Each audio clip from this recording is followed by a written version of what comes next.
Alright, we're going to look at some chart action for Bank of America. But before we do that, go ahead and hit that subscribe button for more chart videos. Alright, let's go. Alright, so let's do a quick recap.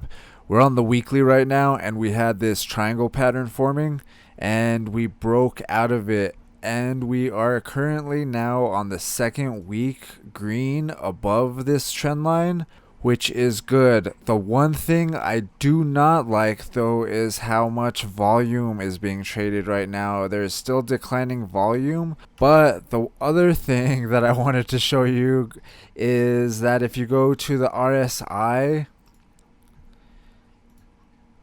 there was a bearish divergence that was going down like this, and we are breaking through it right now. So I'm wondering if the RSI is going to keep moving all the way up until it either gets to this line right here or higher. I am still thinking that the target from right here to right here is pretty reasonable. So we have a breakout right here, but the one thing, like I said, we don't have the volume yet. I would like to see the volume be more something like this kind of volume where you can actually see it spike up.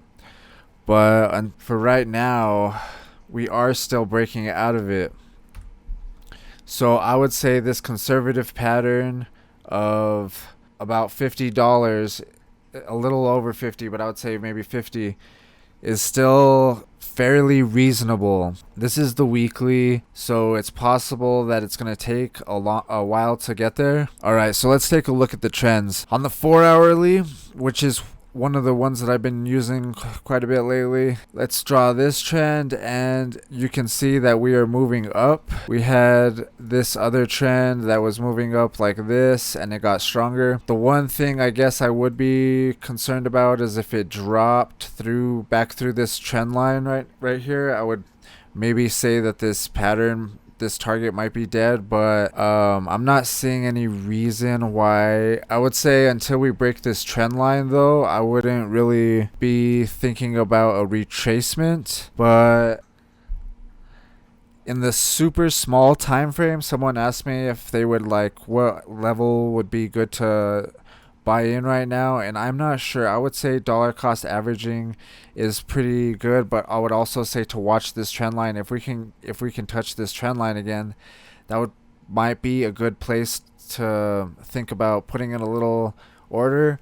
Or the other thing would be, alright, so we're on the 5-minute right now, and you can also possibly do a Fibonacci from here. I don't know how well it's gonna work, but grab from the bottom of the dip and take it to the top, and it actually lines up pretty good with the 38% level. The other level that I would watch is 35.82, but if it drops below that, I would be worried. I would even be maybe concerned if it dropped below 34.3066, because then that would be a lower low.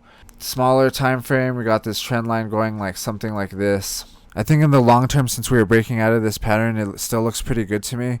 The only thing I'm kind of worried about is the volume. The one thing, like I did say, that we have is on the R, you can see that we have that bearish divergence. So keep an eye on that, except that we broke through it. So that's even a good sign too. I would say mostly watch this trend line right here though. Watch this big trend line and make another smaller time frame trend line. You can kind of just tell how it's moving with that in general. So I still think the $50 target is fairly reasonable. Let me know what you guys think.